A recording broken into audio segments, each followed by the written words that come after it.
concerning this organ, what are the things that you must know? Okay, in connection pa rin ha? In connection pa rin sa hematopoiesis. Huwag sanang mawawala, hematopoiesis pa rin yung ating topic, okay? And it says here that the liver can maintain hematopoietic stem cells and progenitor cells, look at that, to generate, meaning to produce, no? To generate or to produce various blood cells, okay, as a response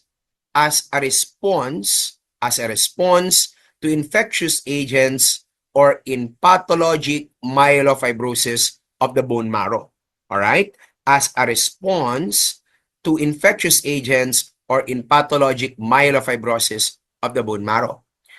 Meaning to say, all right, this particular function of the liver, this particular action of the liver does not regularly or normally occur. Okay? Mababasa natin dito na ginagawa lamang ito ng ating liver kapag kinakailangan. Okay? As a response to infectious agents or in pathologic myelofibrosis of the bone marrow. So it is not a regular action of the liver. It is not a normal function of the liver. Okay, and if you recall, sa mga previous parts ng ating lecture dito sa hematopoiesis, I kept on saying that the liver is not an organ of normal adult hematopoiesis, di ba? It is not an organ of normal adult hematopoiesis. Kasi normally, in an adult, the liver does not function as a hematopoietic organ. Okay? In a normal adult individual, ang mga organs of hematopoiesis normally are the bone marrow, the lymph nodes, the spleen, and the thymus. Naalala nyo ba ito? Okay. Ang bone marrow, it can create all kinds of blood cells. Red blood cells, WBCs, and even platelets can come from the bone marrow. Okay? And with regards to the lymph nodes, spleen, and thymus, what did I say? The lymph nodes, the spleen, and the thymus are also participants in normal adult hematopoiesis. However, these three only produce one type of blood cell. Normally, the lymph nodes, the spleen, and the thymus, they produce lymphocytes only. Normally, they produce lymph nodes, spleen, and thymus, okay, in a normal adult person. And again, is the liver part of this group of organs of normal adult hematopoiesis? No. Ang liver, hindi po talaga ito organ, no, ng normal adult hematopoiesis. Pero class, kung kinakailangan, the liver can act as a hematopoietic organ. Kung needed, kung kinakailangan. Halimbawa, this is done by the liver. The hematopoiesis is being performed by the liver as a response to infectious agents or in pathologic myelofibrosis of the bone marrow. Okay? Sa mga pagkakataong yan, sa mga abnormal na instances na yan, the liver can become a hematopoietic organ. Is that clear to you now? Pero inuulit ko, hindi ito normal na gawain, hindi ito normal na function ng spleen. Hindi ito normal na function ng organ ito. Maliwanag? It is only done by the liver in times of need, no? Kung talagang kinakailangan, okay? And ang tawag natin sa process na yan, wherein the blood cells are produced from the liver, ang tawag natin dyan, extramedullary hematopoiesis. Extramedullary hematopoiesis, okay? What do you mean by the word extra in extramedullary hematopoiesis? What do you mean by extra there? Extra means outside. Extra means outside, okay? So when you say extramedullary hematopoiesis, it is blood cell formation occurring outside of the bone marrow. Kasi when you talk about medullary hematopoiesis, di ba? Medullary hematopoiesis is blood cell formation in the bone marrow. That's medullary hematopoiesis, no? So when you say extra medullary hematopoiesis, that is blood cell formation occurring outside of the bone marrow, okay? So if it is outside of the bone marrow, where in particular? In the liver, okay? And if I'm not mistaken, in year 2018 or 2019 yata, I'm not really sure, ang tinanong, ano daw yung mga organs that perform the extramedullary hematopoiesis mainly. Okay, that was a question in the exams before. What are the organs? What are the organs that participate mainly in extramedullary hematopoiesis? So there are two correct answers. There are two. The first one is the liver, and the other one is yet to be revealed. Okay? Okay, mamaya na lang isa ha. Again, there are two correct answers to that question. The liver is one, and the other one is yet to be revealed. Okay, mamaya na lang, no? Pa-mysterious effect. Okay? So next, let's now continue. Let's now tackle the bone marrow collection sites. Okay? So mamaya babalikan ko yung extramedullary hematopoiesis na yun, no? So don't worry. And right now, our topic would be the posterior superior iliac crest and the tibia. Okay, actually these are some of the bones that can be used for the bone marrow collection. Okay, these are bone marrow collection sites. So let me just say their names muna. Ano-ano yung mga bones that can be used for the collection of the marrow sample. One is 1 and 2 muna, posterior and anterior superior iliac crest. And then another is sternum. Another is anterior medial surface of the tibia. And then another is spinous process of certain bones. Spinous process of certain bones. So these are all bones that can be utilized for bone marrow collection.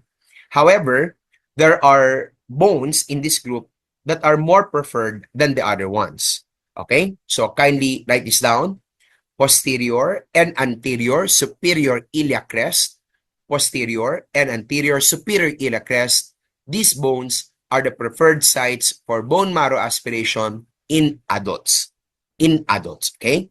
How about the anterior medial surface of the tibia? This is the bone preferred for bone marrow aspiration in children. Okay? So specifically, children who are less than 2 years of age.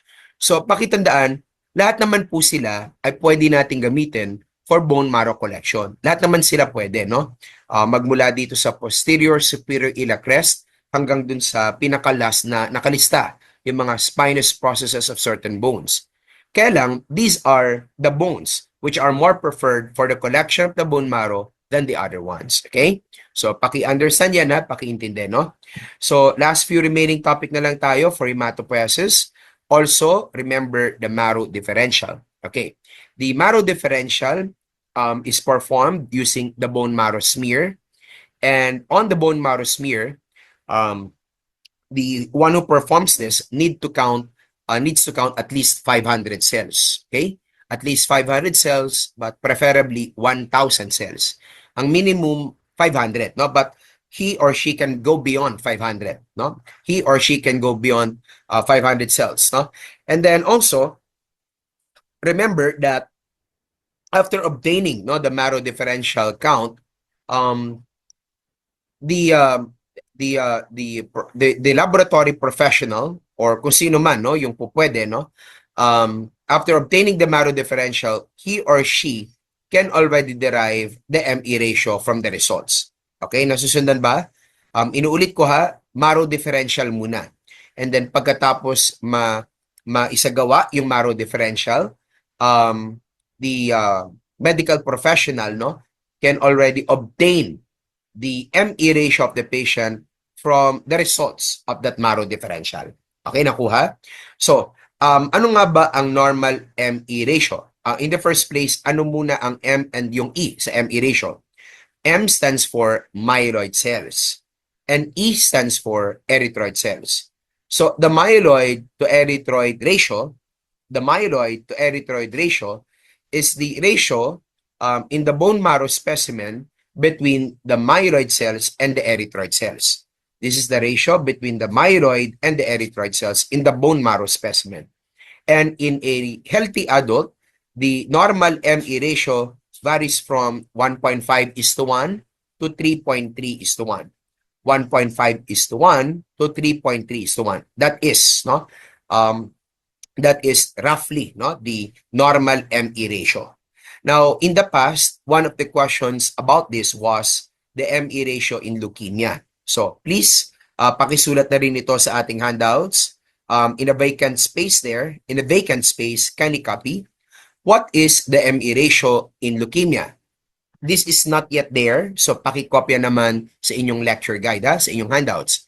In leukemia, the ME ratio is between, the ME ratio is 10 is to 1. In leukemia, ME ratio is 10 is to 1. Now, I'm fully aware that the ME ratio in leukemia may be different from this in other books or in other reference materials. May mga ibang authors kasi na iba yung sinasabi about the ME ratio in leukemia. But the thing is, when this came out in the previous board exams, mukhang ang ginamit ng mga examiners ay si Robert Harr. You know that book? Ang title ng libro niya, Medical Laboratory Science Review. And the author or the editor is Robert Harr. Okay? And according to that book, ang ME ratio sa leukemia ay 10 is to 1. Okay? 10 is to 1. So, regardless of what other authors said, we will stick to this, ha? Kasi nung lumabas ito dati sa board examinations, mukhang ang ginamit ng ating mga examiners at that question is Robert Harr. Okay? So, we will stick to this, ha? Bagamat merong ibang sinasabi yung mga ibang mga authors. Maliwanag ba? So, once again, the normal ME ratio derived from the specimen of a healthy person, from a healthy individual. The normal ME ratio is roughly between 1.5 is to 1 to 3.3 is to 1. But in cases of leukemia, it is a lot higher at 10 is to 1. 10 is to 1. Okay? So again, pakialala yan, pakilagay.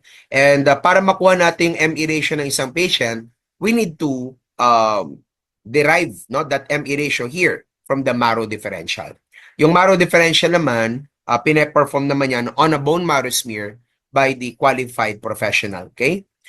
Pwedeng gawin ito ng mga hematologists, no? Yung mga medical doctors who specialize in hematology. Pwede sila, no? Yung mag-derive ng marrow differential, yung maggawa ng marrow differential, o yung mag-perform nito. And after they have already came up with the results with the marrow differential, or para sa marrow differential, mula dito sa results ng marrow differential, kukuhanin ang ME ratio. Okay? And once again, ang tinanong dati about the ME or the myeloid to erythroid ratio was this, the ME ratio in leukemia. Okay? Again, in leukemia, ME ratio is 10 is to 1. Okay? So, moving on, let's also tackle the differences, no, between bone marrow aspirate and bone marrow biopsy. Okay? Kindly remember that the bone marrow aspirate is the kind of specimen derived from the bone of the patient, okay, used for the analysis of individual cell morphology. Now, this has been aspirated from the bone. Kaya nga bone marrow aspirate, di ba? And since this has been aspirated from that part of the body, since inaspirate yan, this kind of specimen has already disturbed, no? The process has already disturbed, no? The process of obtaining this has already disturbed the bone marrow architecture. So if you want to analyze the architecture or to analyze the structure of the bone marrow itself, you will not be able to do that using a bone marrow aspirate. Kasi nga, nung kinuha ito mula dun sa bone ng patient, inaspirate siya. Okay? At dahil inaspirate ito, the process has already disturbed the original position of the cells while they were still inside the bone of the patient. Okay? So what therefore is the purpose of the bone marrow aspirate? The bone marrow aspirate is the one being made into a bone marrow smear. Okay?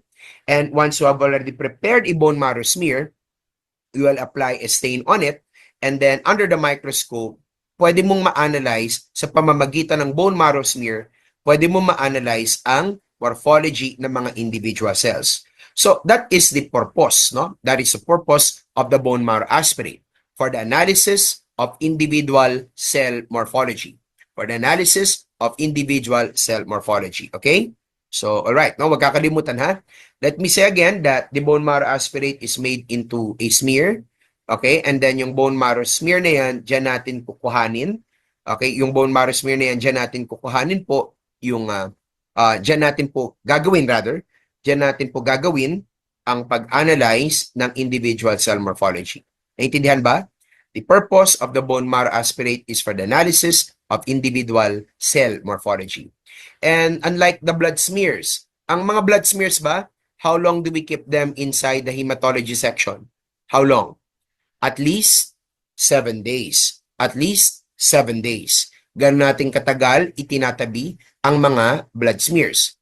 Blood smears are retained for at least 7 days inside the hematology section. Tama ba? Yung blood smears ha, blood smears. Pero bone marrow smears are kept for a longer period of time. Bone marrow smears are retained for 10 years. Bone marrow smears are retained for 10 years, 10 years or 1 decade. 10 years or 1 decade. Okay? Diba 10 years is equivalent to 1 decade. Okay? So the next one is the bone marrow biopsy. The bone marrow biopsy is that cylindrical object you see in front. Okay? Yung cylindrical na parang straw, di ba, na kulay red, yan daw ang bone marrow aspirate. And remember that bone marrow biopsy is used for the analysis of bone marrow architecture. So itong bone marrow biopsy class, it was obtained using a needle with a larger bore. Siyempre, mas malaki ang butas, di ba? Needle with a larger bore. Para nang sa ganon, ma-remove yung bone marrow in an intact manner. Okay? So dapat intact kasi yung pagkakatanggal, no, ng bone marrow mula doon sa bone ng patient. Okay? Pag ganyan, ang nakuha ng physician, bone marrow biopsy. Okay? It is the kind of specimen removed from the bone of the patient in an intact manner, kumbaga, no? So again, what is the purpose naman of the bone marrow biopsy? That cylinder of gelatinous red marrow, that bone marrow biopsy is for the analysis of bone marrow architecture. Kasi dito hindi na disturb, no? Hindi na disturb yung original places ng mga cells while they were still inside the bone of the patient. So, yes, it is used for the analysis of bone marrow architecture. Okay? So, again, don't forget the differences, no, between the bone marrow aspirate and the bone marrow biopsy. All right? So, bilang panghuli sa ating lecture on hematopoiesis, kindly remember what is extramedullary hematopoiesis is. Okay, just like what I've said earlier, extramedullary hematopoiesis is the blood cell formation occurring outside of the marrow, outside of the bone marrow. Okay? Kaya nga extramedullary hematopoiesis. Extramedullary, di ba? Pag sabi nating extra, extra means outside. Extra means outside. Okay? So, kung ito ay outside of the bone marrow, where in particular? Where? Where does it occur mainly? Where does it occur mainly? In the liver and also in the spleen. In the liver and also in the spleen. Kaya naman, patients who are currently experiencing extramedullary hematopoiesis, these patients often show enlarged abdominal part, di ba? Malaki yung kanilang abdomen. Kasi guys, in cases of extramedullary hematopoiesis, oftentimes, ang nakikita natin, there is hepatomegaly and or splenomegaly. Okay? There is hepatomegaly and or splenomegaly in here. Okay? Ano po ba ang hepatomegaly? Enlargement of the liver. Ano naman po ang splenomegaly? Enlargement of the spleen. Okay? Hepatomegaly, enlargement po of the liver, and splenomegaly is enlargement of the spleen. So sa mga ganitong instances where there is extramedullary hematopoiesis, may paglaki, no, ng abdominal area ng patient. Kasi nandoon yung liver at saka yung spleen, di ba? So remember that also, ha? This is often accompanied by hepatomegaly and or splenomegaly. So maliwanag na ba sa lahat yung tungkol sa liver? Okay. Ang liver, ha, inuulit ko, it is not an organ of normal adult hematopoiesis. It is not an organ of normal adult hematopoiesis. Okay? Pero there are certain diseases which will compel the liver to become a hematopoietic organ. So pag nangyayari na yung hematopoiesis in the liver, it's not considered normal already. Okay? Ang tawag na natin doon ay extramedullary hematopoiesis and it is considered an abnormal process. So maliwanag na yun sa liver ha? Okay na. Ang medyo hindi pa siguro masyadong clear sa inyo, yung sa spleen, di ba? Okay. Kasi kanina, ang sabi po natin, ang spleen po ay pwede ring i-consider na organ of normal hematopoiesis. Pero class, kung inyo naalala, ang sabi ko po kanina, ang spleen po, normally, gumagawa lang ng ng lymphocytes, di ba? So in a normal person, the spleen is also an organ of hematopoiesis. Kaya lang, normally, lang ang kind ng blood cell na kanyang pinoproduce? Yung spleen ang pinag-usapan. Ano yung kind ng blood cell na kanyang pinoproduce normally? Lymphocytes lang. Lymphocytes lang. So, when can you tell that the spleen is already performing an abnormal function? When can you tell that the spleen is already performing extramedullary hematopoiesis? You can already say that if the spleen already creates other kinds of blood cells other than the lymphocytes. If the spleen already creates other kinds of blood cells other than the lymphocytes, then it is already considered abnormal. Naintindihan yon? If the spleen starts to create other kinds of blood cells other other than the lymphocyte. Naintindihan ba? Okay, so normally kasi lymphocyte lang ang ginagawa ng spleen. Now, to be able to understand that more, I think you need to hear this now, no? Yung tungkol sa thalassemia. And wag nang kokopyahin ha? Wag nang kokopyahin. Wag na ha? Wag na. Okay, wag makulit. Wag na. Okay? Pigilan mo sarili mo. Okay? Anyway, sa mga future discussions naman natin, i-discuss din natin ang thalassemia. So, no need to write this down ha? Pero pakinggan ako. Okay? Ngayon, thalassemia is a hematologic disease. And in thalassemia, the patient is very anemic.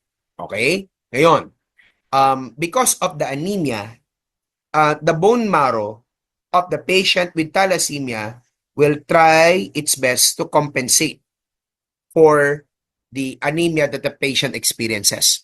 Kumbaga, what I'm trying to say is, the bone marrow will try to create more red blood cells so that the anemia of the patient is kumbaga counteracted, kumbaga, no? So, napaka-anemic kasi ng mga patients. So, the bone marrow of thalassaemic patients will try its best, no, to make RBCs. But yun nga, despite efforts, the bone marrow of the patients with thalassemia cannot still compensate, no, to the missing hemoglobin or to the missing RBCs in the system of the patient. So what happens here is the spleen already helps, okay? And this is one of the reasons, why there is splenomegaly in this case. What again is splenomegaly? Splenomegaly is the enlargement of the spleen. So let me tell you again, one of the reasons why there is splenomegaly in thalassemia, one of the reasons behind there is the extramedullary hematopoiesis going on in that organ. And specifically, ang ginagawa ng spleen nila in this instance or in this condition are RBCs, okay? So ang tawag natin sa process na yun, extramedullary erythropoiesis. Okay, let me clarify that we are still talking about extramedullary hematopoiesis at the moment. Okay? And remember that extramedullary erythropoiesis is a kind of extramedullary hematopoiesis. And this extramedullary erythropoiesis may happen inside the spleen of a patient suffering from thalassemia. Let me remind you that thalassemia patients are very anemic. And so the bone marrow of this patient will try to respond to that. Ayan, no? That's the word that I'm looking for a while ago. The bone marrow of the patient will try to respond to that anemic condition that the patient has. But despite the efforts of the bone marrow of a patient with thalassemia, kulang pa rin. Hindi pa rin sumasapat yung effort na ibinibigay ng bone marrow nila. Kulang pa rin. Kumbaga, parang hindi pa rin sumasapat sa pangangailangan ng patient na merong thalassemia. Yung effort na binibigay ng kanilang bone marrow. Nasusundan niyo ba ako? Naintindihan ba? Ngayon, because of that, because the bone marrow is unable to properly respond, no? Because of the bone marrow is unable to sufficiently compensate, no? The spleen of the patient already helps. So tumutulong na yung spleen ng patient. At ang tawag natin doon sa proseso, no, ng paggawa ng RBC sa loob ng spleen, ang tawag natin doon generally extramedullary hematopoiesis na. Okay? And specifically, ang tawag natin doon, extramedullary erythropoiesis. Kasi in that process, red blood cells are being created in the spleen. Okay? At dahil ito ay abnormal, lumalaki yung spleen ng patient. Let me remind you that splenomegaly in thalassemia has many different reasons why it occurred. Pero one of the reasons why splenomegaly happened in thalassemia, one of the reasons is extramedullary erythropoiesis. Maliwanag na? Okay. So in here, you can see that the spleen of the patient already creates red blood cells at hindi normal function ito ng spleen. Normally, anong kind ng blood cell ang pinoproduce ng spleen? Dapat lymphocyte lamang. So normally dapat lymphocyte lang. Kaya lang hindi talaga kasi kaya, no, ng bone marrow ng patient yung demand, no, yung pangangailangan sa extra na RBCs para sa anemic patient na ito. So yung spleen niya tumutulong na sa paggawa ng RBCs. And dahil hindi ito regular nga na function ng spleen, dahil hindi yan normal na function ng spleen, lumalaki tuloy siya, okay? At ang tawag dito sa process na yon, extramedullary hematopoiesis na, okay? Kasi hindi naman dapat gumagawa ng RBC ang spleen. Ang dapat na ginagawa ng spleen natin normally ay lymphocyte. Pero dito class, RBCs na ang ginagawa ng spleen niya. Okay, kasi kailangan na no? Really needed na, no? So, ang tawag natin dito sa process, extramedullary hematopoiesis, and specifically, naging specific lang dito sa RODAC, specifically since RBCs are created from there, specifically it is called extramedullary erythropoiesis. That is a kind, no, of extramedullary hematopoiesis. Extramedullary erythropoiesis is a kind of extramedullary hematopoiesis. Clear na? Okay, so wag kakalimutan ha, this is, no, for hematopoiesis pa rin. So, I hope you understood, no, the lesson about these things. And finally, bago natin ito tuluyang tapusin, itong lecture natin about hematopoiesis, kindly make sure also that you write down the correct answers to these questions. These questions were actually taken from RODAX Hematology, ha? So, question number 1, the best source of active marrow from a 20-year-old would be? So, pag 20 years old na yung isang tao, pag 20-year-old na, adult na ba ito na mako-consider? Yes. So, since he is already an adult, saan pwedeng makakuha ng active marrow or red marrow sa kanya? Pag sabi natin active marrow is the hematopoietically active marrow. Okay? The active marrow is the hematopoietically active marrow. In other words, it is the red marrow. So ano yung best source ng red marrow or active marrow from an adult person, from this 20-year-old person? So, correct answer among the choices, it's the iliac crest. Letter A as in apple, the iliac crest. Okay? How about the question number 2? O, alam nyo na kung ano sagot dito ha? When a patient has severe anemia and the bone marrow is unable to effectively produce RBCs to meet the increased demand, one of the body's responses is, anong sagot? What is the answer? A, no? Extramedullary hematopoiesis in the liver and in the spleen. This can occur, no? In certain diseases, no? Yung extramedullary hematopoiesis na tinatawag. And again, tandaan ha, the liver and the spleen are the organs that participate mainly in extramedullary hematopoiesis. Okay? So, I guess that's it. natapos na natin, no, yung hematopoiesis. Okay, thank you very much for listening. Tapos na nating class yung hematopoiesis, ano? We have already finished that part. Susunod naman nating i-discuss class is erythropoiesis. And guys, ang dami ding mga questions, no, concerning that topic about erythropoiesis. So mamaya, babanggitin natin ano-ano yung mga naibigay na dati, no, na mga recall, basing from the recalled questions. I will be emphasizing on them as well. All right? So can I now begin? Pwede na siguro, no? Let's now begin class with erythropoiesis. Okay, kindly go to that page now. Okay na? Okay. So first we define what erythropoiesis is. Erythropoiesis is the process of RBC formation that normally takes place inside the bone marrow. All right? That is what erythropoiesis is. And remember the different related terms to it. We have there erythron. Okay, take note ha.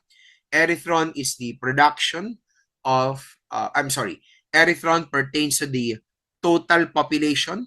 Let me clarify. The total population of red cells inside our body. Okay? So that includes the red cells that are in the blood and also the red cells that are in the marrow. All right? So basta red blood cell, basta nasa loob ng katawan, bahagi yan ng erythron. Okay? Yung mga precursors ng red cells na nasa marrow and yung mga red cells na nasa circulation, bahagi yan ng tinatawag natin na erythron. Now, please bear in mind the difference of the erythron from the RBC mass. Okay, tingnan nyo yung pinagkaiba ha. Let me now go there. Okay, pag sinabi nating RBC mass, that pertains to the red cells that are in the circulation. That does not include the RBC precursors that are in the marrow. Alright? Okay, balikan natin. Pag sinabi nating erythron, how do you define that? All red blood cells. Okay? Lahat ng mga erythrocytes natin.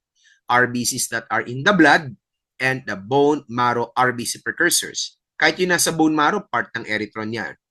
Pero kapag sinabi nating RBC mass, that only pertains to the RBCs that are in the blood or in the circulation. Okay, nakita yung difference? So, wag yung kakalimutan ha, yung pinagkaiba ng dalawa. And then another term is erythrokinetics. When you say erythrokinetics, that is the dynamics of RBC creation and RBC destruction. Now, in the handouts, please, pakikopya. Okay, baka lumabas uli, ano? Ano daw yung kino-consider natin na graveyard of the red blood cell?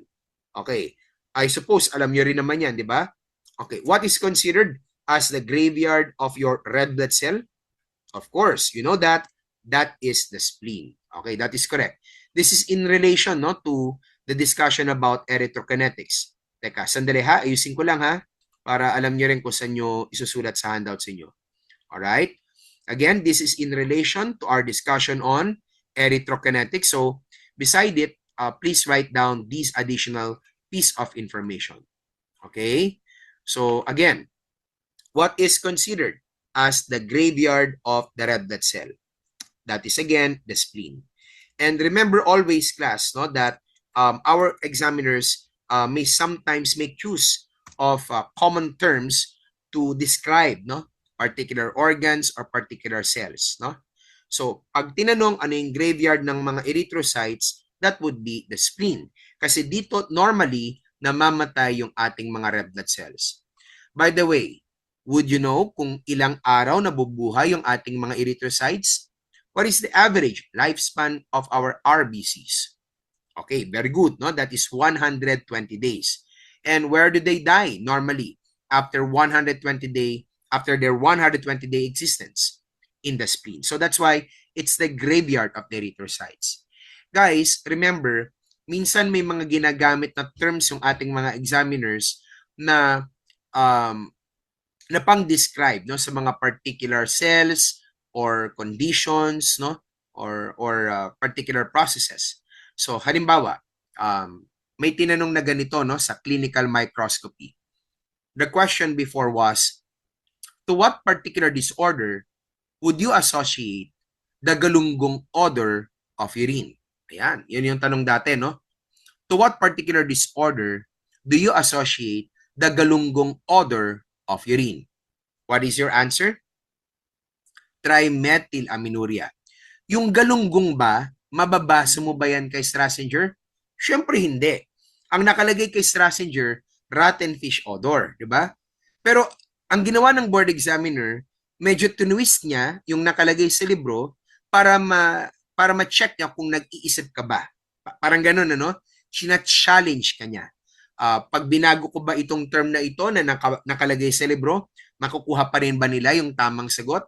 Yan, no? So, sometimes they do that, no? Minsan by the book, no? Verbatim, kung ano yung nakalagay sa libro. Pero minsan naman tinitwist nila ng bahagya, no? Tinitwist nila ng konti para ma-challenge din tayo.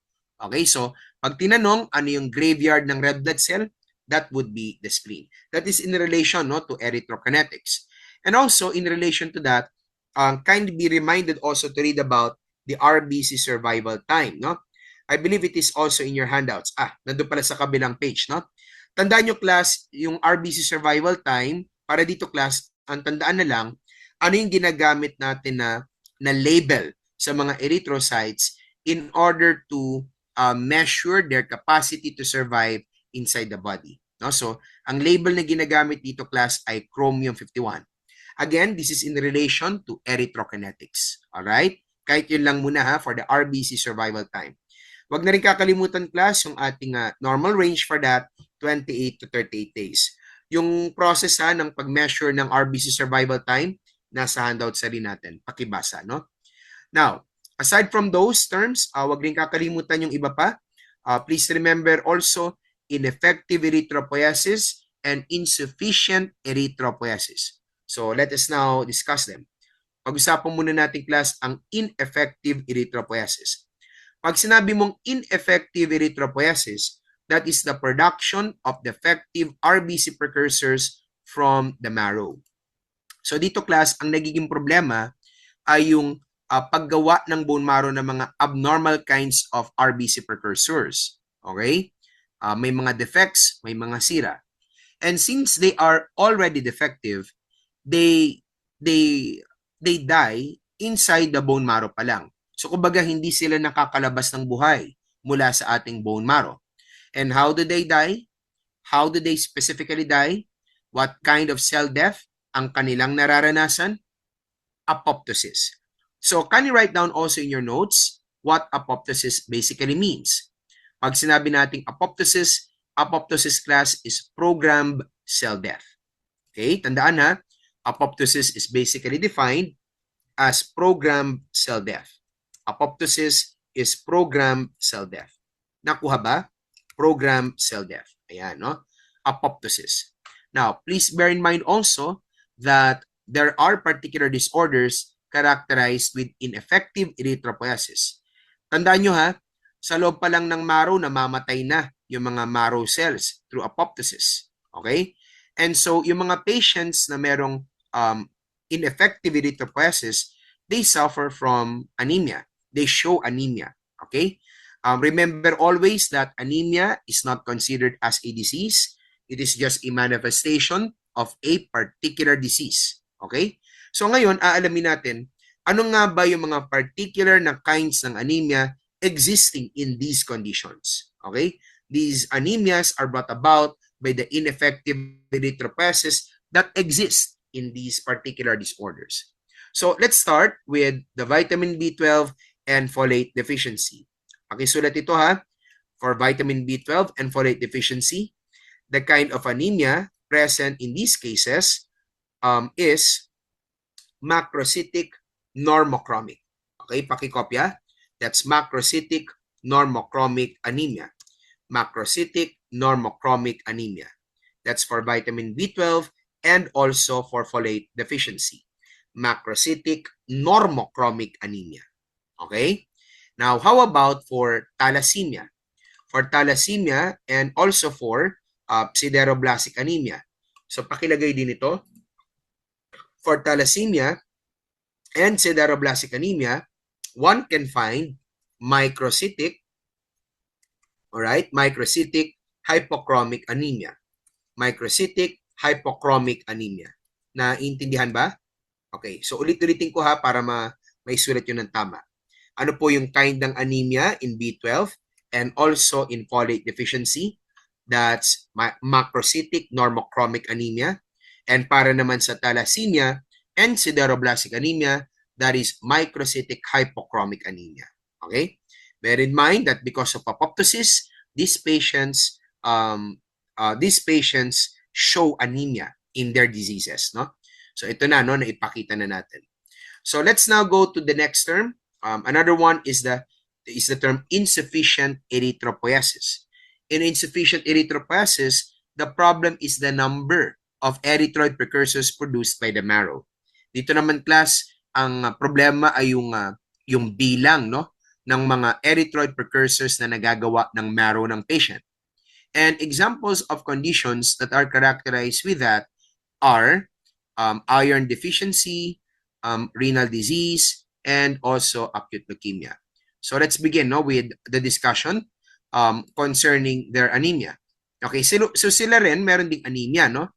Kasi merong kakulangan no, dun sa production ng mga erythroid precursors. So naturally, they would also show anemia. For iron deficiency, that would be microcytic, all right? That's microcytic hypochromic anemia. Microcytic hypochromic anemia. All right? Tatandaan ha, that's for iron deficiency. Microcytic hypochromic anemia. Naiintindihan ba? Okay, so next, another one, we have also the renal disease and acute leukemia.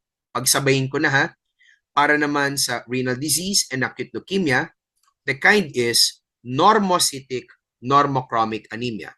Normocytic normochromic anemia. Pakitandaan. Okay? So again, for clarity, let me repeat this. What is the kind of anemia in iron deficiency? Microcytic hypochromic.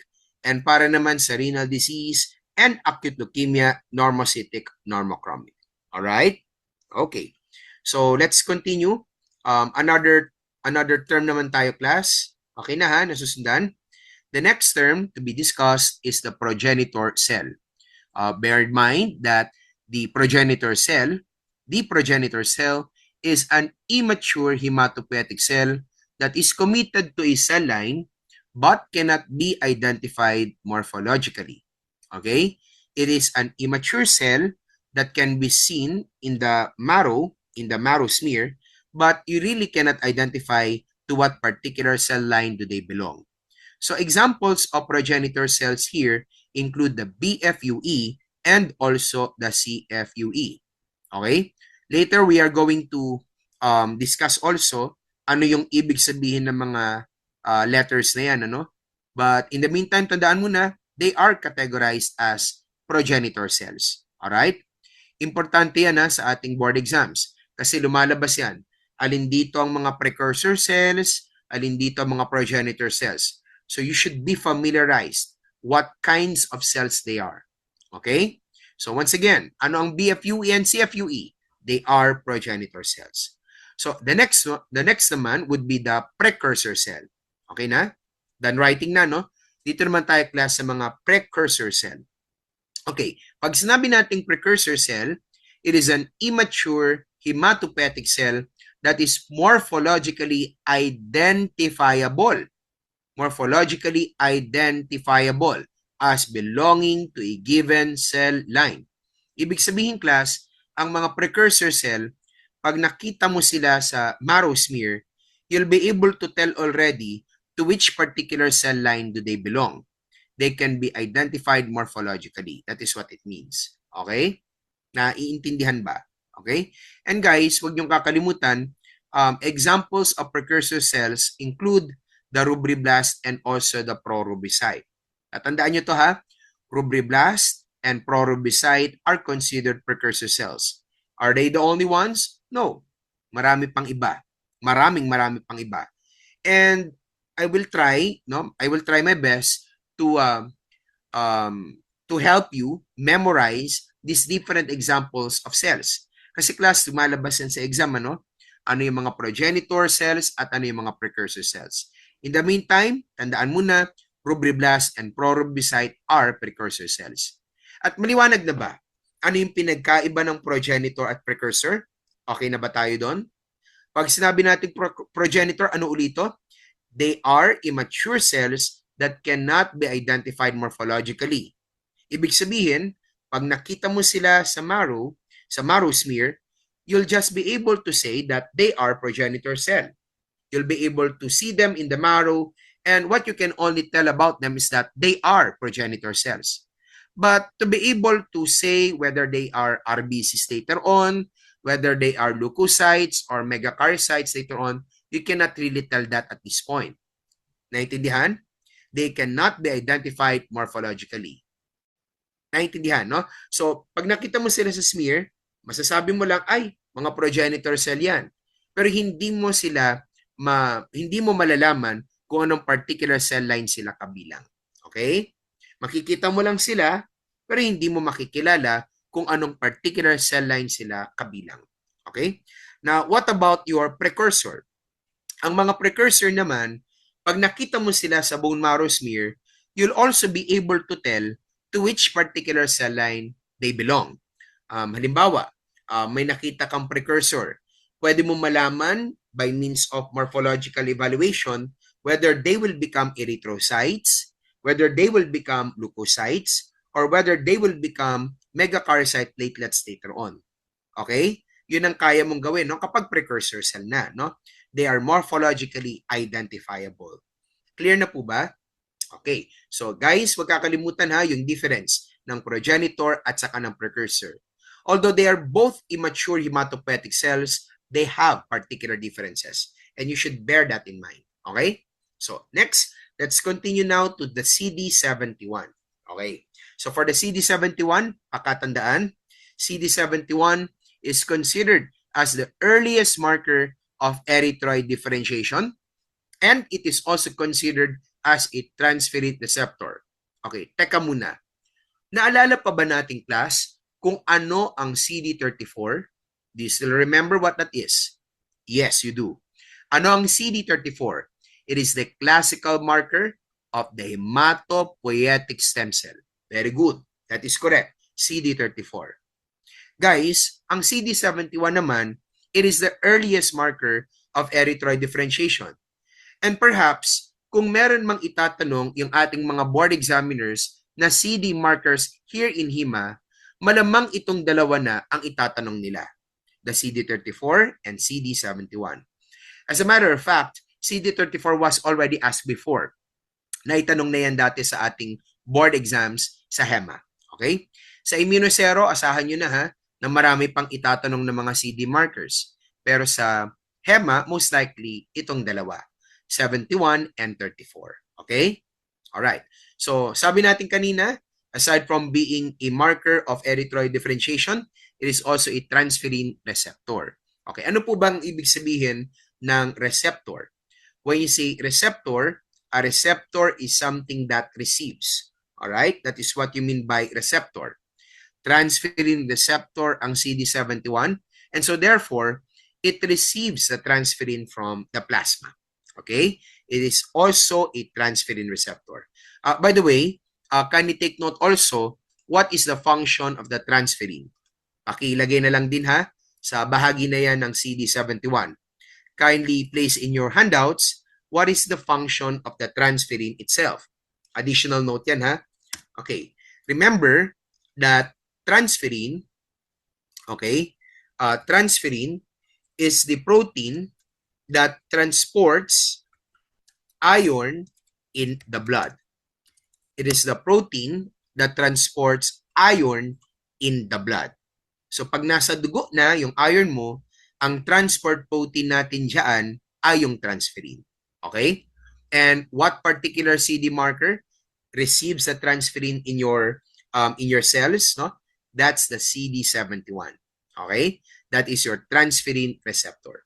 So, kuha na ha. So, huwag kakalimutan yan. Next, another one. Let's continue.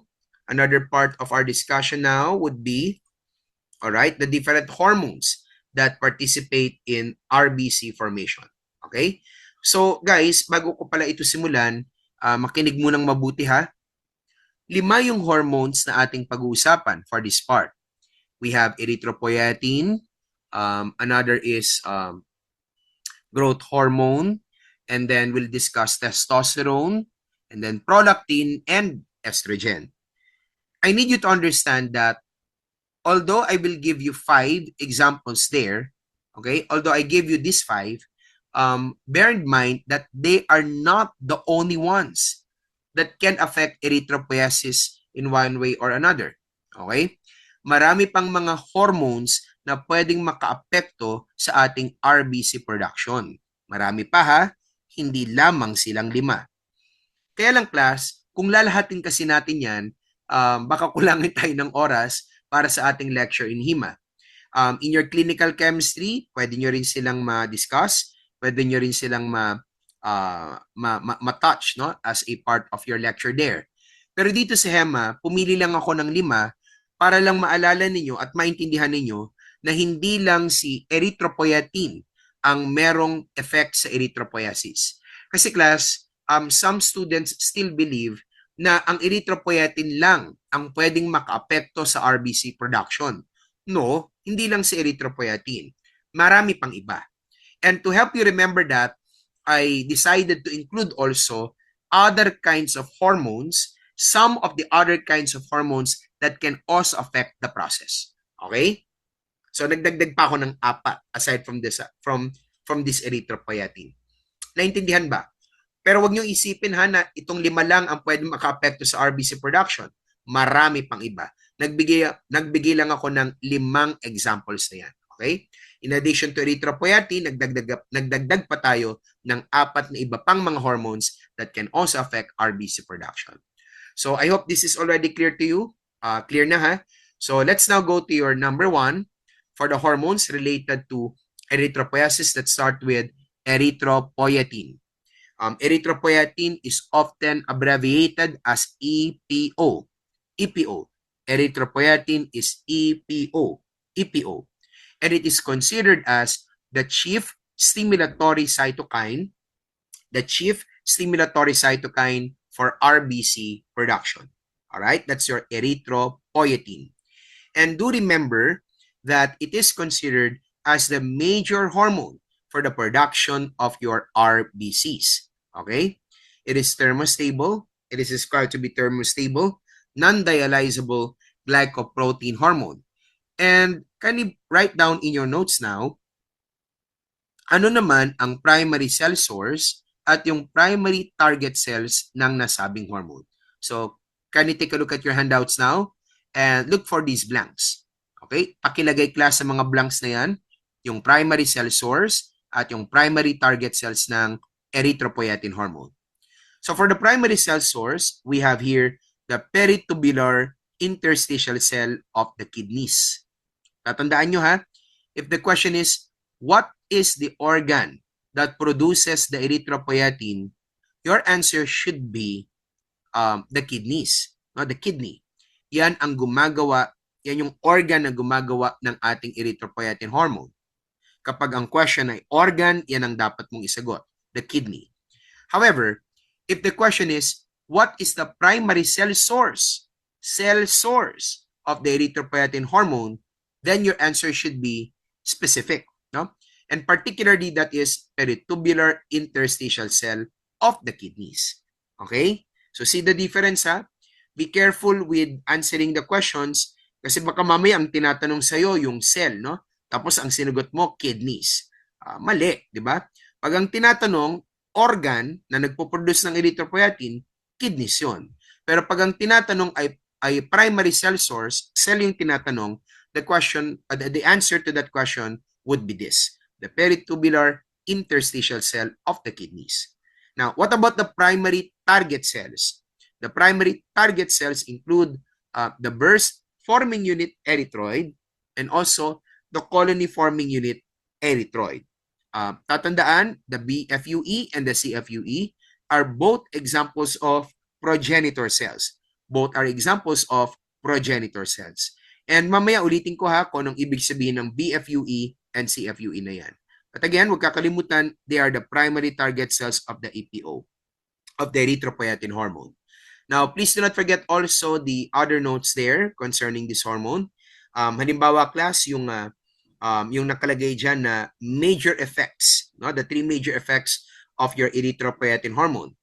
These are actually the reasons why the erythropoietin is able to increase, no, the RBC mass. Okay? So the effects are, number one, it allows early release of the reticulocytes from the marrow. It also reduces the time needed for cells to mature in the marrow. All right? And it prevents apoptosis. Okay? It prevents apoptotic cell death. And remember that this is the major way, it is the major way in which erythropoiesis increases the RBC mass. Okay? I hope still remember ha kung ano yung ibig sabihin ng RBC mass. Ano nga uli yun? RBC mass is the amount of erythrocytes in the circulation. So, sa tatlong epekto ng erythropoietin, yung pangatlo daw, ang major way kung paano napapataas ng erythropoietin yung ating RBCs in the blood. Okay? By prevention of apoptosis. And again, what is apoptosis? Yes, no? Apoptosis is programmed cell death. Did I tell you that already? Okay, sige, no? Sakaling nakalimutan, lagay ko ulit dito. Pag sinabi nating apoptosis, once more, apoptosis is programmed cell death. Apoptosis is programmed cell death. All right, maliwanag ha? So once again, this is for the three ways, no, by which your erythropoietin increases the mass, the RBC mass. Okay? So once more, we are still discussing erythropoietin, and the other important notes there include the uses, no? The potential or the current therapeutic uses of this hormone. Okay, it can be used for anemia of chronic kidney disease. It can also be used for pre-donation blood collection, and also for anemia in HIV, in order to permit the use of AZT or zidovudine. Now, please take note also of what blood doping is. In blood doping, the erythropoietin class is injected by the athlete into his body in order to increase his RBC mass. Okay? Kasi mas maraming erythropoietin, mas maraming magagawang red blood cells, no? At kapag mas maraming red blood cells, tumataas din yung oxygen carrying capacity ng dugo. And the effect of that would be increased endurance, no? And also stamina. So kung halimbawa ikaw ay runner, di ba? Okay, mas hindi ka mapapagod kapag nag-i-inject ka ng erythropoietin kasi mas maraming mga red blood cells na magdi-deliver ng oxygen sa mga tissues mo. Okay, so mas tumatagal ka, no? Sa takbuhan. Halimbawa, ikaw ay runner, tapos nag-inject ka ng erythropoietin sa iyong katawan. Now, is that considered illegal? Yes, it is. It is illegal primarily because it is a form of cheating. Pandaraya yan. Okay, kasi ginagamit mo yung erythropoietin para lang mag-increase yung strength mo, para tumagal ka sa mga sports na sinalihan mo. So that's number one, no? It's a form of cheating, kaya illegal. And then number two, it is also illegal because it can cause thrombosis. Mas maraming red blood cells sa circulation, mas nagiging viscous yung blood. And the effect of that class is the formation of thrombosis or thrombosis, no? Kapag plural. All right? Thrombosis or thrombosis. And this thrombosis or thrombosis can cause blockage of blood flow.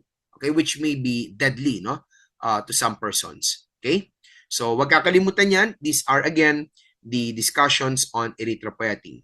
Now, once more, erythropoietin is the major hormone for the production of erythrocytes, and the other hormones that can also affect erythropoiesis include the next ones. Ito na ha, yung iba pa aside from erythropoietin.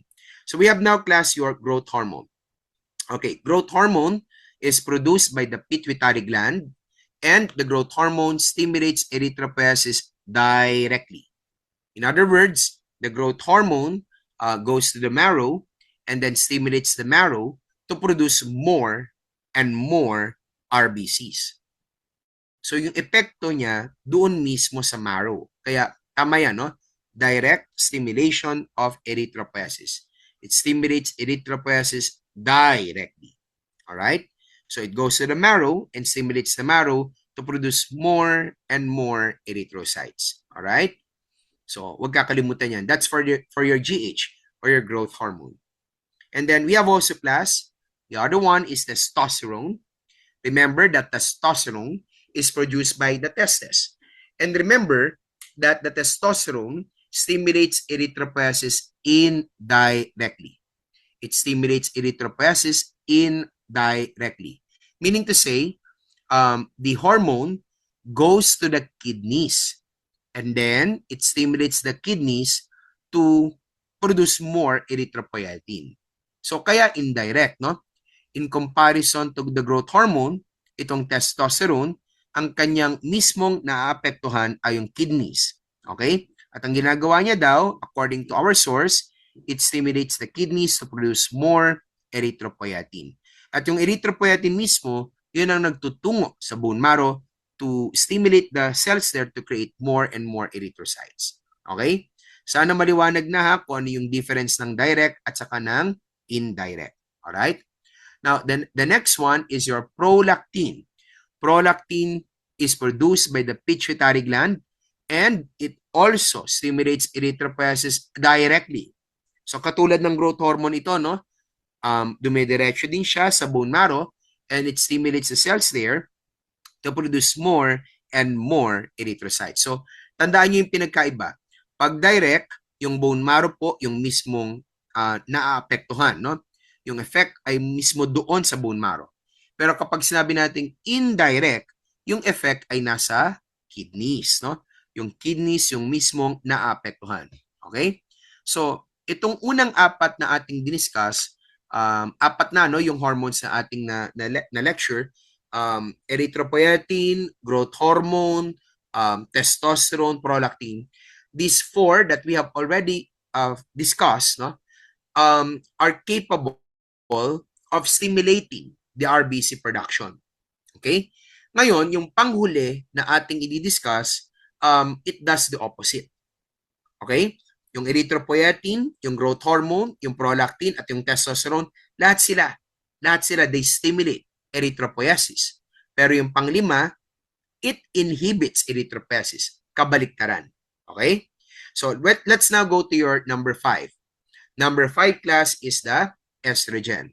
And bear in mind that the estrogen is produced by the ovaries. Produced by the ovaries.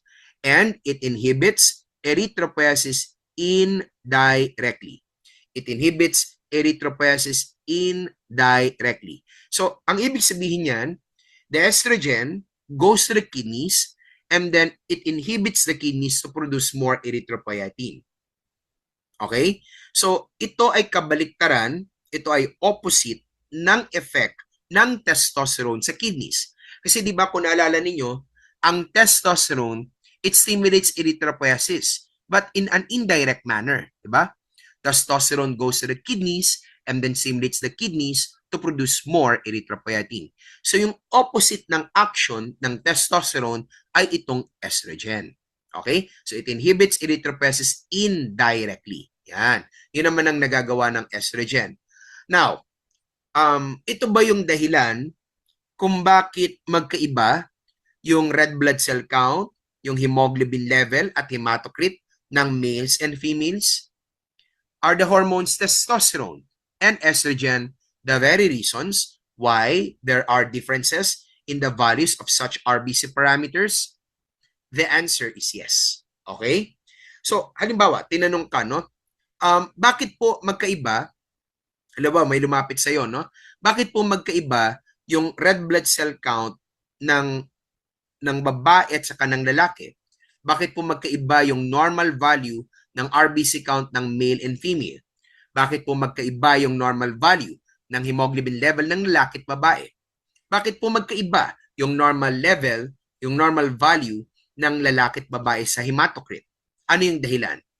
The reason behind those differences are the hormones. Okay? Remember that testosterone promotes erythropoiesis. By stimulating erythropoiesis indirectly, it increases, no, the RBC count of the male. No? The estrogen, on the other hand, does the opposite. it inhibits erythropoiesis indirectly, thus lowering the RBC count, lowering the normal RBC count of the female in comparison to that of the male. Naintindihan ba? Okay. Huwag kayong sasagot ng menstruation ha. Pag tinatanong kayo, bakit magkaiba yung RBC count, hemoglobin at hematocrit ng lalaki at babae? Do not answer menstruation. No, it's not menstruation. Remember guys that menstruation only plays a minor role for the differences. Okay? Bagamat meron siyang epekto, hindi ganun kalakas yung effect niya dun sa differences ng mga RBC parameters na yan sa lalaki at sa babae. So do not answer menstruation. Naintindihan? Pag tinatanong tayo, bakit po merong difference sa mga RBC parameters ng male and female? The answer are the hormones. Okay? Testosterone promotes erythropoiesis while estrogen inhibits erythropoiesis. Yung parehong sexes ba, meron ba sila ng parehong hormones? The answer is yes. No? Ang lalaki, meron siyang testosterone at meron ding estrogen. Ang babae, meron ding estrogen at meron ding testosterone. Pareho namang present sa katawan ng parehong sexes, ng parehong gender. Kaya lang, magkaiba lang ng level. Sa lalaki, mas mataas yung level ng testosterone over the estrogen. Sa babae naman, mas mataas yung level ng estrogen over the testosterone. Maliwanag ba? I have a student before na itanong niya no, sa online chat, Sir, meron po bang testosterone din ang babae? No? Back then, hindi ko rin din alam no, kung ano yung tamang sagot. But I looked for it. No? And later on, I found out, meron din pala. Actually, yung parehong sexes, meron ng parehong hormone. Yung male, merong testosterone and estrogen. Yung female, merong estrogen and testosterone. Magkaiba lang ng level. At kaya pala niya itinanong kasi isa siyang babae, okay? She's a female, but her doctor said that she has an abnormally higher level of testosterone than the normal females. Yung kanyang testosterone level mas mataas than the other normal females. So, ang nagiging epekto daw sa kanya, nagkakaroon daw siya ng hair, no? Ng growth ng hair dito sa upper lips. So, para siya nagkakaroon ng bigote. Yan, no? Yan ang epekto sa kanya ng higher level ng testosterone. Ang hindi ko lang naitanong class, kung yung kanyang RBC count ba ay mas mataas na rin, no? In comparison to the normal females. But probably it is, no? Kasi nga, yung testosterone, meron niyang epekto sa RBC count. So, maliwanag na ha, nang dahil sa mas mataas na testosterone level ng lalaki kaysa sa estrogen, nang dahil sa higher level ng testosterone than the estrogen in the body of the male has higher RBC count, higher hemoglobin, and higher hematocrit level than the female. And because of the higher level of estrogen in the body of the female, mas mataas yung estrogen ng babae kaysa sa testosterone. Because of the higher level of estrogen, the female's RBC count, the female's hemoglobin level, and hematocrit is lower or are lower than that of the male. Okay na? So please remember these facts as well ha. So maliwanag na no? So susunod naman, pag-usapan naman natin class ang mga different stages of erythrocyte of different stages of RBCs, no? Different maturation stages of our erythrocytes. So I hope you can still follow ha. Daanan na natin class yung mga progenitor cells muna. In the notes class, paki-check na kalagay na dyan class no, yung ating dalawang progenitor cells related to our erythrocytes. These are the common erythroid progenitor cells. Okay, so we have here your BFUE and we have also the CFUE. BFUE stands for burst forming unit erythroid and CFUE stands for colony forming unit erythroid. And pakitandaan, these erythroid progenitor cells no, will eventually become precursors. Okay, mababasa natin yan sa notes. Ano? Teka, tingnan natin ha. Okay, remember that the burst forming unit erythroid is the earliest committed progenitor for the erythroid line. BFUE is the earliest committed progenitor. And guys, remember this part of your notes. from burst forming unit to colony forming unit erythroid, it takes about 1 week. And from colony forming unit erythroid to becoming a rubriblast, it takes also 1 week. Remember that the rubriblast is the first RBC precursor. So eventually class yung BFUE magiging precursor din yan, no? And guys, tatandaan nyo yung length of time necessary for these cells to become precursors. 1 week from BFUE to CFUE and CFUE to rubriblast 1 week also. Pagkatandaan class, our examiners love to ask lengths of time. Mahilig sila sa mga ganyan, no? Yung mga maturation time, how many days from one stage to another, they love asking such questions. Okay? So guys, baka lang din itanong, ilang araw ang kinakailangan para ang burst forming unit erythroid ay maging mature erythrocyte eventually? The correct answer is already on the screen, 18 to 21 days or about 3 weeks, no? 18 to 21 days or about 3 weeks. That's the length of time necessary to pass para yung burst forming unit erythroid maging mature erythrocyte na. Now, out of that 18 to 21 days, ilang araw sila na nagiging precursor? 6 days lang. Okay? Of which 6 days are spent as recognizable erythroid precursors in the bone marrow. So, pakitandaan nito that is also an important note. Okay na?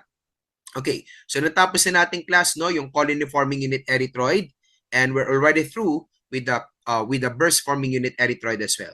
We've already finished BFUE, burst forming unit erythroid, and the colony forming unit erythroid. Natapos na natin mga progenitors, so let's now go to the different precursors of our erythrocytes. So, how many progenitors are there that are related to your erythrocytes? Dalawa lang, ano? BFUE and CFUE. But how many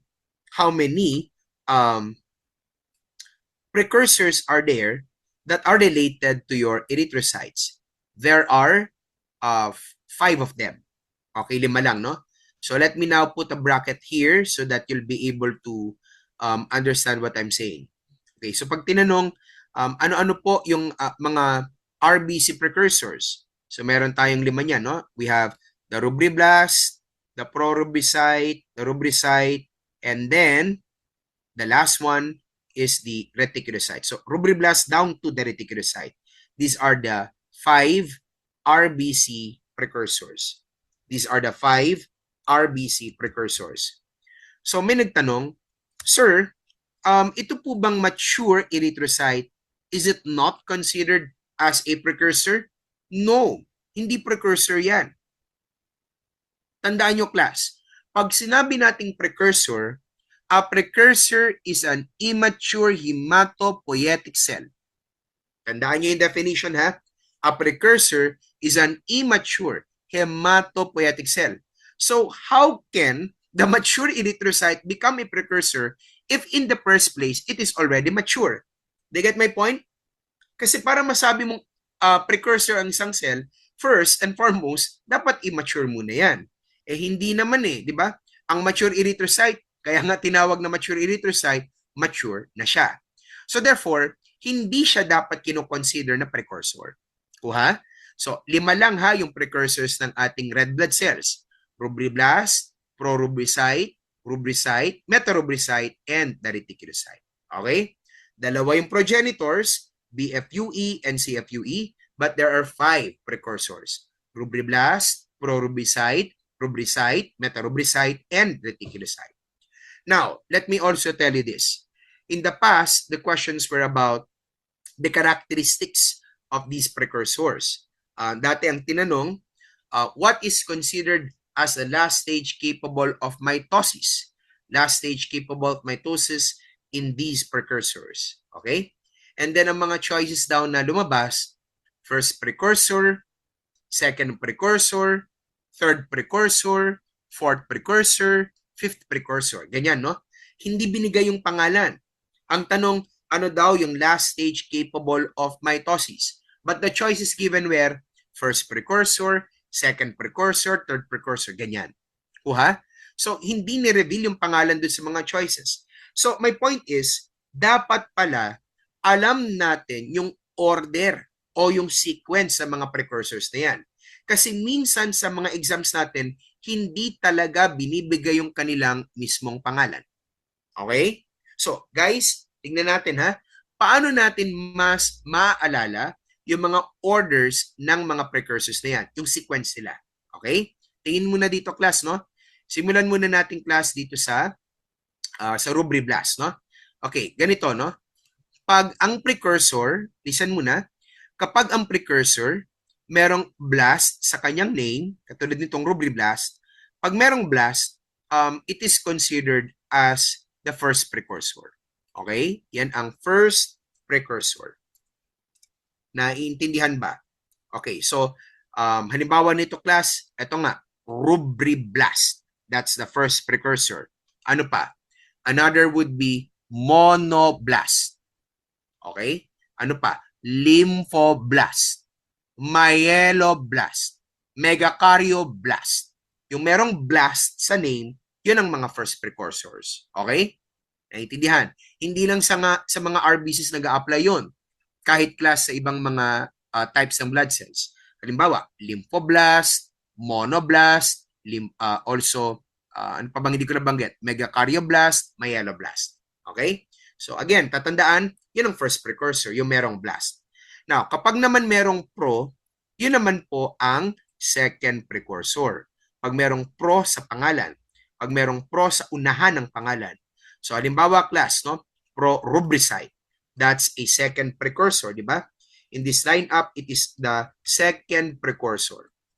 Okay, ano pa, no? Pro-lymphocyte. Yan, no? Pro-monocyte. Okay? Pro-megakaryocyte. Pro-myelocyte. Yan ang mga second precursors. Okay? Yung merong pro sa unahan ng kanilang pangalan. Now, ano po ba ang ibig sabihin ng pro? Okay. Pag nakita nyo yung word na, o yung prefix na pro actually means before. Okay? Yun ang ibig sabihin ng pro. So, literally, ang ibig sabihin ng pro-rubricide, a cell that comes before the rubricide. Kaya ang tawag sa kanya, pro-rubricide. Naintindihan? It is a cell that comes before the rubricide. Pro-rubricide. So naturally, ano ang kasunod nito? Kung ang pro-rubricide is before rubricide, okay, this is the literal meaning of its name, no? Kung ang pro-rubricide is before the rubricide, ano dapat ang kasunod nito? Dapat ang kasunod niya ay rubricide. Tama ba? Tama, no? So, pro-rubricide, syempre ang next rubricide na because pro means before. Kuha? So, ano po ang next after ng pro-monocyte? What's next? Monocyte. Ano naman po ang next after ng pro-myelocyte? After pro-myelocyte, what's next? Myelocyte. Very good, no? Ano naman po ang next after ng pro-lymphocyte? Di lymphocyte. Ano po yung next after ng pro-megakaryocyte? Di megakaryocyte. Naintindihan? Because pro means before. Kuha? So here, in this lineup, ano ang third precursor? Siyempre, yung after ng pro-rubricide, which is our rubricide here. So again, tatandaan, rubricide is your third precursor. That is your third precursor. Okay? So please remember. Now next, ano naman yung ating pang-apat na precursor? Ang fourth precursor nating, class, yung merong meta na prefix, no? Okay, that's meta. And what do you mean by meta? Okay, meta means after. Yun ang ibig sabihin ng meta. Meta means after. So, kaya siya tinawag na meta-rubricide because it is a cell that comes after the rubricide. Kaya ganyan ang pangalan niya. Meta-rubricide. Kuha? Okay. So guys, ano po ang kasunod pagkatapos ng myelocyte? Sige nga. What comes after the myelocyte? What's that? Meta-myelocyte. That's correct. Ano naman po ang next after ng megakaryocyte? Di meta-megakaryocyte. Naintindihan? Because meta means after. Naintindihan ba? Sige nga. What comes after this stage in the trematode life cycle. Sige nga, ano ang next stage after ng cercaria? Ano ang next stage after ng cercaria? Eh di metacercaria because meta means after. Naintindihan? Kuha na? Huwag yung kakalimutan ha. Meta means after. Importante yan, no? And guys, what is our fourth precursor now? The fourth precursor would be the meta-rubicide. Okay, so in this case, in this lineup, it is the fourth precursor. Malinaw na? And of course, the last precursor, the fifth and the last precursor would be our reticulocyte in this lineup. Do we have a sixth precursor? Meron bang pang-anim na precursor? None. Walang sixth precursor. Hanggang 5 lang. Okay? So I hope you memorize this ha. First precursor, rubriblast. Second precursor, prorubicide. Third precursor, rubricide. Fourth precursor, metarubricide. Fifth precursor, reticulocyte. Okay? So guys, itong binanggit natin ngayon, these are the names of our RBC precursors according to the rubriblastic nomenclature. Meron kasi tayong tatlong nomenclature systems. Tatlo yung paraan ng pagpapangalan, no, sa mga RBC precursors na yan. And my advice to you is, as early as now, i-memorize na natin yung mga names na yan so that we can make use of them pagdating ng board exams. I am sorry, pero wala kasi akong leakage talaga, no? Sa totoo lang, in all honesty, I don't have any leakage of your board exams. So, I really wouldn't know kung ano ang gagamitin nila sa batch ninyo. Sometimes kasi ginagamit nila rubiblastic nomenclature. Sometimes naman normoblastic nomenclature. So, my advice to you is, as early as now,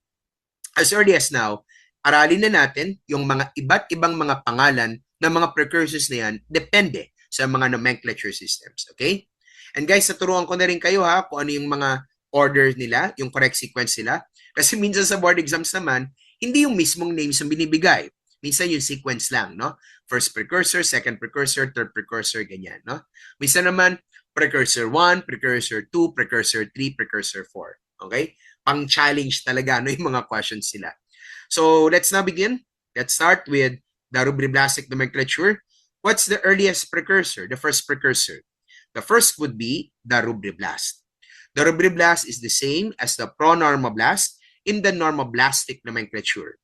And it is the same as the proerythroblast in the erythroblastic nomenclature. How about your prorubicide? Okay, the prorubicide naman may also be called as your basophilic normoblast in the normoblastic nomenclature. Also, it is known as the early normoblast in the normoblastic nomenclature. The same cell may also be called as basophilic erythroblast in the erythroblastic nomenclature, or also known as the early erythroblast. Huwag kakalimutan. Okay? Iba-iba ng pangalan ng mga cells, pero pareho lang ang mga tinutukoy na cell, no? And then we have also your third precursor here. The third one is your rubricide, also known as your polychromatic normoblast in the normoblastic nomenclature, or your intermediate normoblast. The same cell may also be called as your polychromatic erythroblast in the erythroblastic nomenclature, or intermediate erythroblast.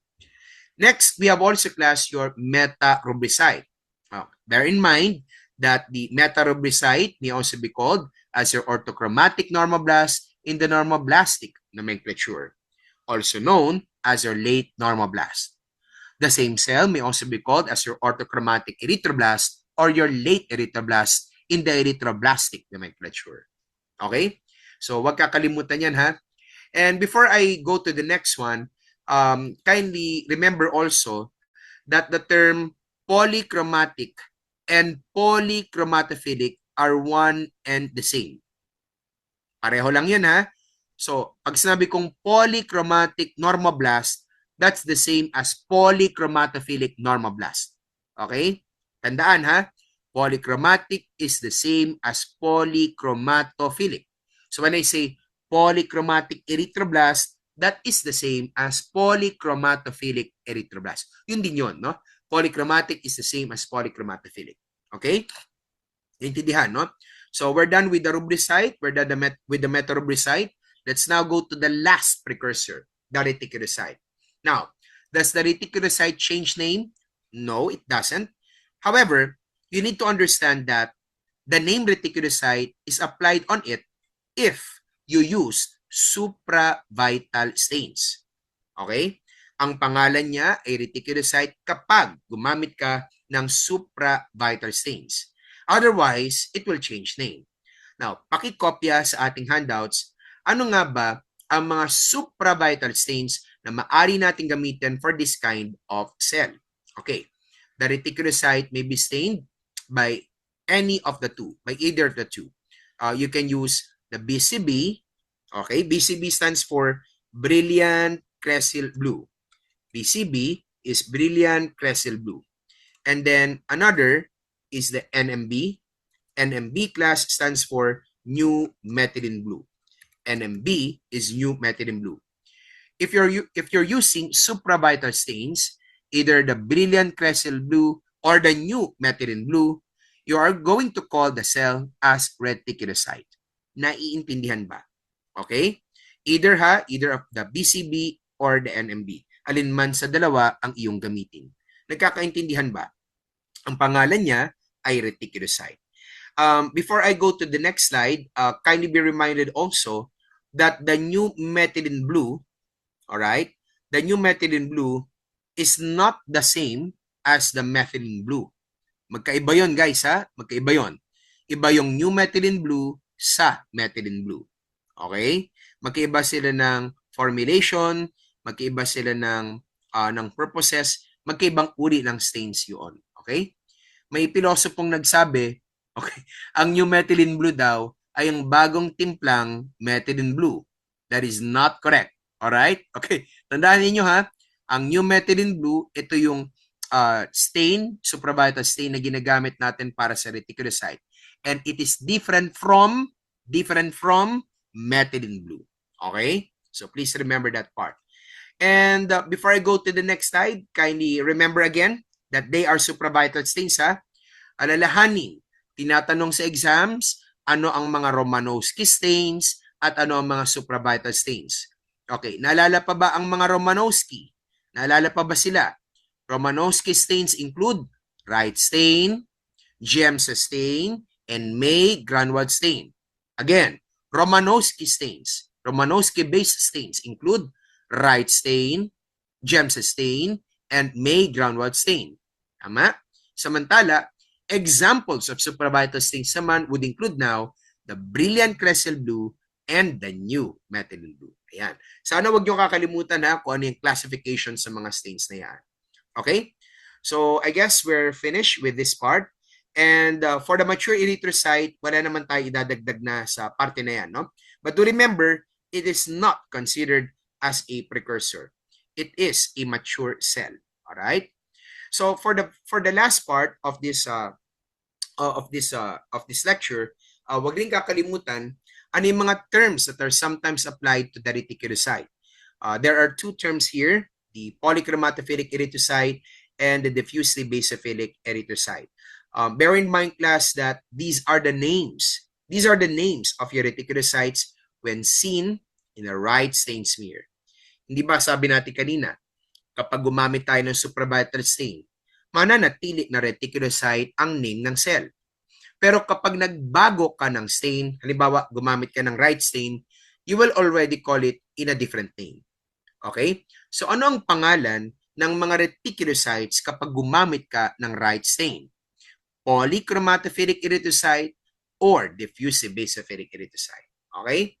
Pare-pareho lamang po ba yung ibig sabihin ng tatlong names na yon? Reticulocyte, polychromatophilic erythrocyte, and diffusive basophilic erythrocyte? Are these names referring to one and the same kind of cell? Yes.